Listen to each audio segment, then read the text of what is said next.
আসসালামু আলাইকুম রহমতুল্লাহি বারাকাতু। আপনি কি জানেন বেহেশতে যাওয়ার ন্যূনতম শর্ত কি?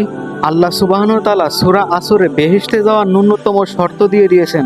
এই সূরাতে সময়ের কসম কেটে বলা হচ্ছে বেশিরভাগ মানুষই ক্ষতিগ্রস্ত, কিন্তু তারা নয় যারা ঈমান আনে ও সৎকর্ম করে এবং পরস্পরকে সত্যের উপদেশ দেয় এবং পরস্পরকে ধৈর্য ধারণের উপদেশ দেয়। এই সূরাতে 4টি বিষয়ের কথা উল্লেখ করা হয়েছে: ঈমান, সৎকর্ম, সত্যের উপদেশ, ধৈর্যের উপদেশ। এই 4টি শর্ত পূরণ করলে মানুষ ক্ষতিগ্রস্ত হওয়া তালিকা থেকে বাদ পড়ে এবং সাফল্য লাভ করবে, যা এই সূরার মূল শিক্ষা। এই সূরার গুরুত্ব বোঝাতে ইমাম শাফি রহমাতুল্লাহ আলাইহি বলেন, আল্লাহ তাআলা যদি কোরআনে অন্য কোনো সূরা নাজিল না করে শুধু সূরা আল আসর নাজিল করতেন, তাহলে এটা মানুষের হেদায়েতের জন্য যথেষ্ট হতো।